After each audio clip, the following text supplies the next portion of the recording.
Good morning, students. How are you? I hope you are very fine. Stay at home. Be happy. Okay. Today I am going to discuss the chapter motion. Okay. First of all, we have to know what is motion. Motion means if an object changes its position with respect to time, or if an object changes its position with the passage of time, then we can say the object is in motion. Okay. Now the types of motion. Types of motion.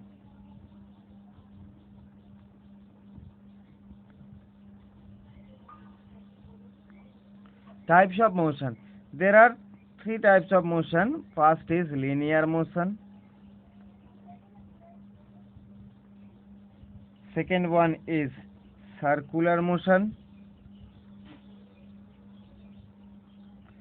And third one is vibratory motion.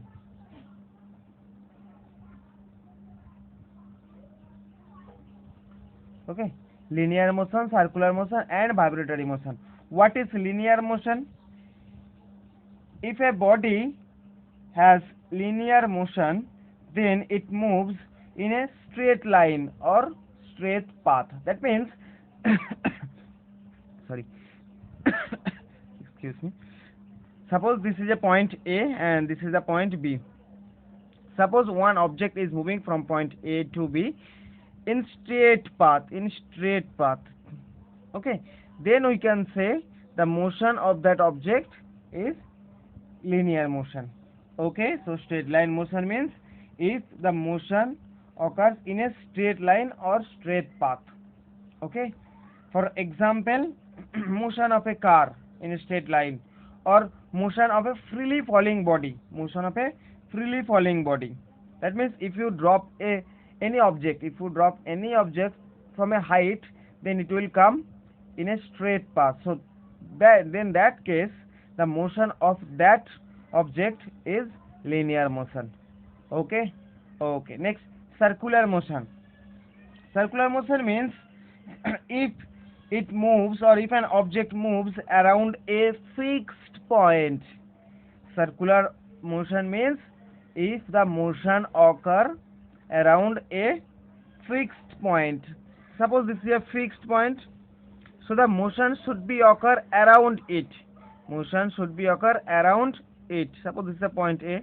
If the motion occur around it, then this kind of motion are called circular motion. Circular, the word circular comes from the word circle. Okay. So if the motion occur about a fixed point, because we know we can draw the circle about the center. So if the motion occur about the center, or if the motion occur about a fixed point, then we can say the motion is circular motion. Suppose this is an object P, the object is moving in this way, like in via this path, then the motion of the object is called circular motion.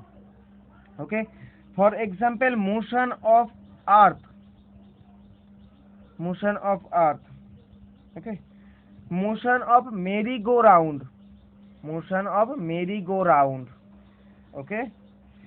Okay. Motion of earth around the sun is also circular motion. Next, vibratory motion. Okay, what is that? if an object moves to and fro about a fixed point, to and fro about a fixed point, then the motion is called vibratory motion. Or you can say if the motion occur between 2 points, or if the motion of if an object moves to and fro. Acha, see, suppose this is a pendulum. You know, when the pendulum is at rest, then this position is called equilibrium position, or the mean position. That means if the pendulum is at rest, suppose this is the bob of the pendulum. If the pendulum is at rest, then the position is called the mean position or the equilibrium position. Okay. Now let us consider this is a point A and this is a point B. If this pendulum oscillate in this direction, then after reaching the maximum height or after reaching the maximum distance, it will come back in this way again. That means it will come to the initial position, it will come to the mean position, or it will come to the equilibrium position again. Similarly, in this way also, it will come to the initial position again, or it will come to the mean position again. So see, what did I say? If it moves to and fro, this kind of motion, suppose the object is moving in this way, again it comes in this way again, this kind of motion are called to and fro. So if an object moves to and fro about a fixed point, and that fixed point is called the mean position or the equilibrium position. Clear, everybody? Mean position or equilibrium position. Okay, so that's why I have told, if an object moves to and fro about a fixed point, or you can say if an object moves between, or if the motion occur between 2 points, that means between two maximum points, the object will move in this position, and then it will come back again, it will reach to this position, again it will come back. So the motion occur between this point and this point, this point and this point. So the motion occur between 2 points. This kind of motion are called vibratory motion or the oscillatory motion also. Okay. Example, motion of a pendulum of a wall clock. Okay. Okay. One another important point that I forget to discuss, that is reference point.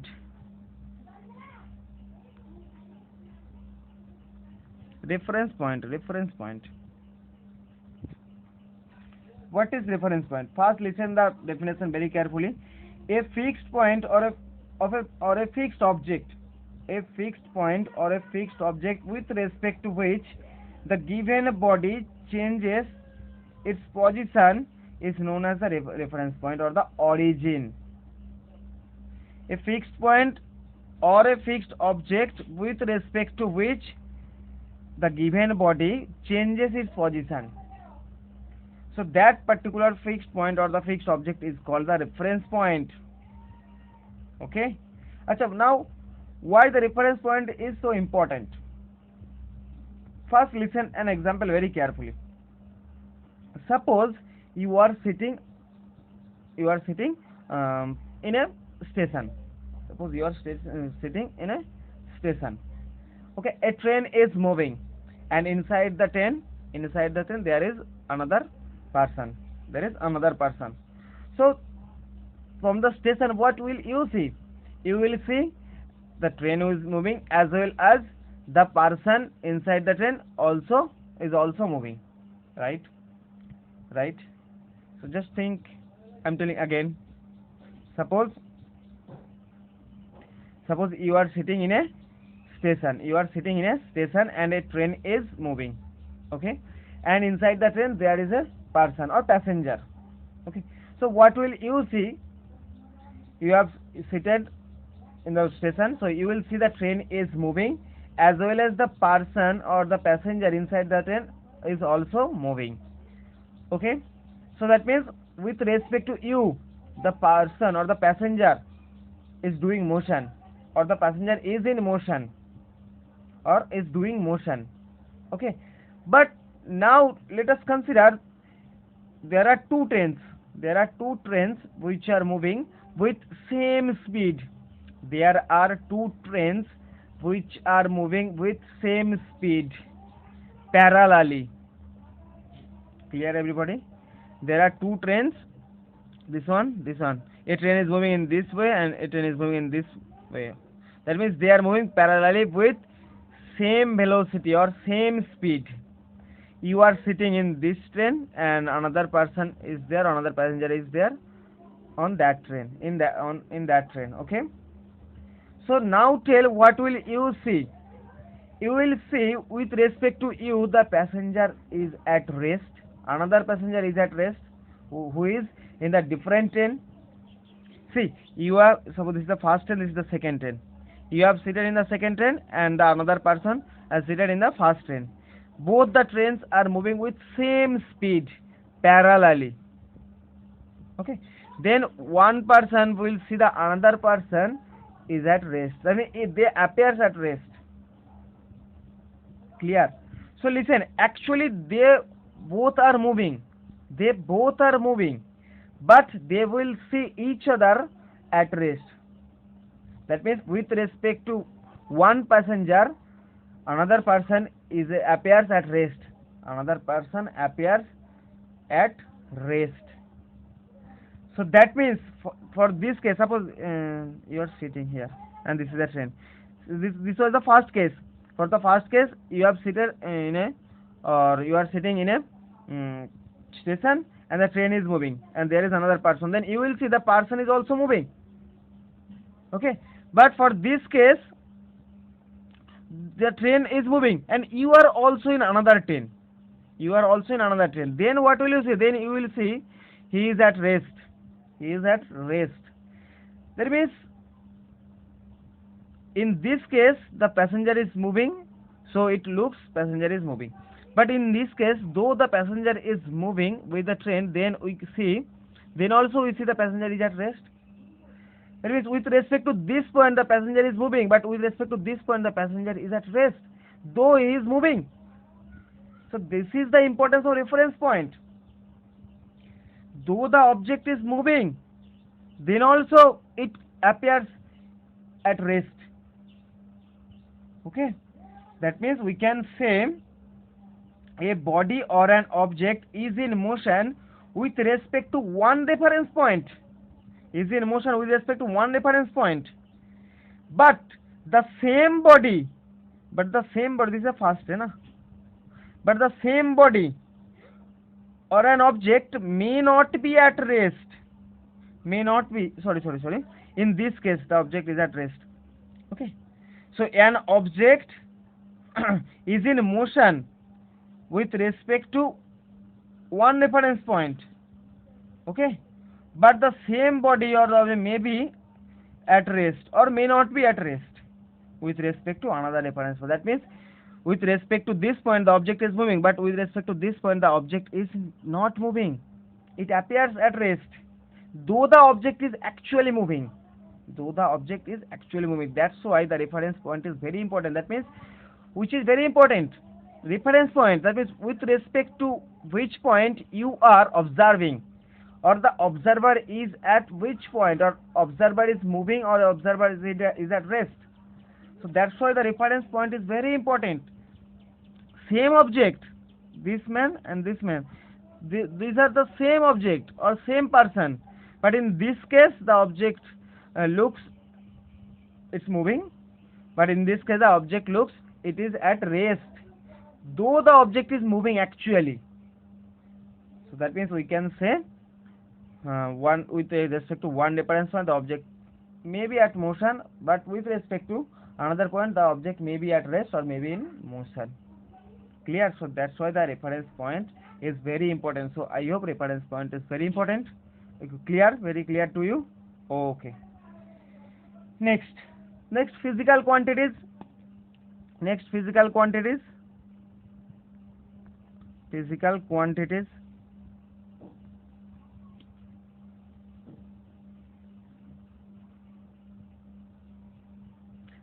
quantities the quantities which we can measure are called physical quantities. There are two types of physical quantities. Here we will read about the two types of physical quantities.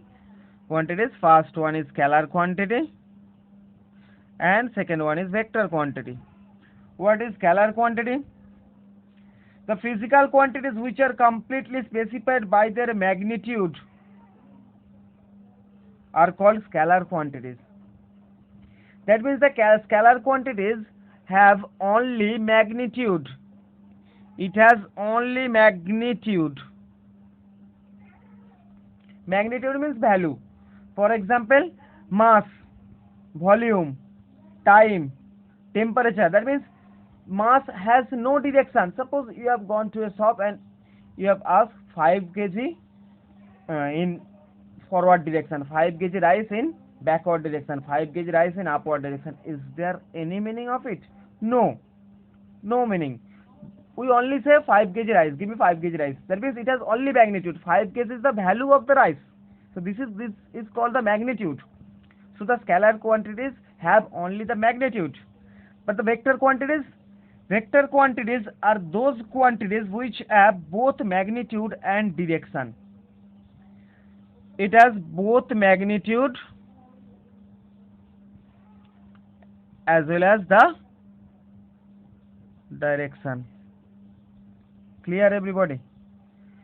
There are two types of physical quantities. One is scalar quantity, another is vector quantity. Scalar quantities are those which has only the magnitude, That means it can only be specified by their magnitude. But to represent the vector quantity, we need magnitude as well as the direction.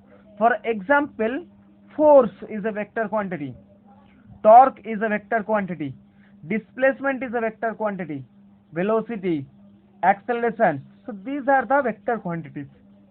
Okay. Now the now distance and displacement.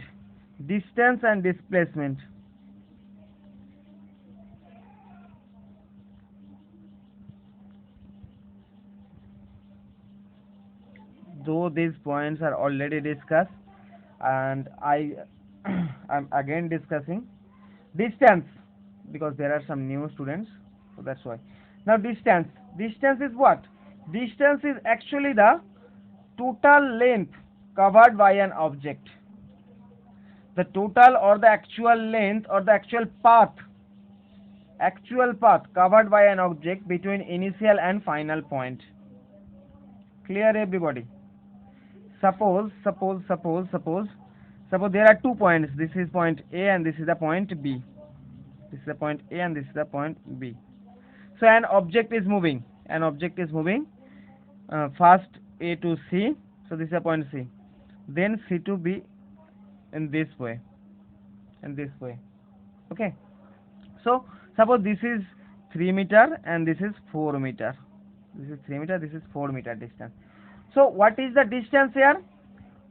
What did I say? Distance is the total path or the total length covered by an object between initial and the final point. Initial means from where the object starts its journey, and the final means from the point where the object ends its journey. Okay. So here what is the total path? So first the object covers 3 meter, then the object covers 4 meter. So what is the total path here? 3 plus 4 is equals to 7 meter. So this is the distance here. Okay. Now the displacement. What is displacement? Listen carefully. Displacement is the shortest distance between initial and the final point in a particular direction. Okay. So the displacement is defined as the shortest distance. Displacement is defined as the shortest distance is called the displacement between initial and final point. So see here, this is the shortest distance or anything else? No, this is not the shortest distance. See, what will be the shortest distance here? Shortest distance is always in a straight line, will be a straight line. Always remember, students, shortest distance will always be a straight line. Shortest distance can never be any other path. Shortest distance is always straight line path. Clear, everybody? So see, if this is 90 degree, from Pythagoras theorem we can find this length is 5 meter. So see here, what did I say? What is the displacement? Displacement is defined as the shortest distance between initial and the final point. So here, what is the distance actually? Distance AC plus BC or CB. AC then CB. This is the total distance. But here is, what is the shortest distance? AB. So, and what is the length of AB? 5 meters. So see, here the initial point and the final point are same, but the distance is 7 meter, but the displacement is 5 meter. So those are both are different, but the unit of both same. CGS unit centimeter for both the cases, not only for this case also. CGS centimeter and SI unit meter. Okay, units are same. So distance means the total length or the total path covered by an object between initial and final point, and displacement is the shortest or the smallest distance between initial and the final point. Okay, clear? Okay. Next, next difference. So that is the first difference. Second difference: distance is a scalar quantity, displacement is a vector quantity. It's a vector quantity. Okay. So this was the first definition. Second, scalar vector. Third point: distance can never be zero. Can never. If an object is moving or if an object is in motion, then if an object is in motion, then distance can never be zero. Distance can never be zero, but the displacement can be zero. Displacement can be zero. Clear? Clear? Why? Listen. Suppose, now see the example. Suppose this is the object P. The object is moving in a circular path, or the motion is circular motion. So after one rotation, the object will come to its initial position again. So that means for this case, initial position and the final position both are same. Initial position, final position both are same. So in this case, distance, what will be the distance? Distance will be the circumference, because what is the total path covered? Circumference, that means along the circumference. So what will be the distance? The circumference will be the distance here, circumference. But in this case, displacement is zero. In this case, displacement is zero. You know why the displacement is zero? Because here the initial and the final points are same. If initial and final point are same, always remember displacement will be zero, because displacement is the shortest distance between initial and final. Between initial and final point. So if the initial and final point both are same point, if the initial and final both point are same, then what will be the shortest distance? This is the initial, this is the final. So there is no shortest distance. That means shortest distance is zero. But there must have distance, because distance is total path. So what is the total path? Circle, circumference is the total path. So that's why in this case circumference is the distance, but the displacement is zero. So that's why I have told distance can never be zero, but the displacement can be zero. Last point: distance can never be smaller than the displacement. Distance can never be smaller than the displacement. Okay, can never be smaller. Distance can be equal to the displacement, but the distance can never be smaller than displacement. And displacement, it can be smaller than distance, or you can write displacement can never be greater than distance, or displacement can never be greater than distance. Displacement and distance both may be equal, but displacement can never be greater than distance, or distance can never be smaller than the displacement. Okay, clear? See this example. Distance 7, but the displacement 5. So displacement is always smaller than the distance. They may be equal. Acha, this is very important point also. When the distance and displacement is equal, always remember, if an object moves in a straight line, then the distance and displacement both are equal. For example, suppose in this case, suppose the case, this one, suppose this is the 5 meter distance. This is a 5 meter distance. This is a straight line motion. So for this case, what is the total distance A to B in a straight line? So here distance is 5 meter, and what is displacement? Shortest distance, and we know the shortest distance always along straight line, and shortest distance is always straight line path. So here see, displacement is also 5 meter. So when the object is doing straight line motion or linear motion, then the distance and the displacement are equal. But always remember this final point and the initial point should be different. If they are same, suppose the object starts its journey, it reaches at point B, and after some time it again comes to the point A, then A is the initial position, A is the final position. For that case, displacement will be 0 because initial final position same, but the distance is not 0. So let's remember, for the straight line motion, distance and displacement are equal. Okay students, so the total class very important. So everybody, if you have any queries, note down the points and you can ask me in the chat box of, or in the comment box of YouTube, or you can ask me by call or message. Okay, so thank you students, have a nice day.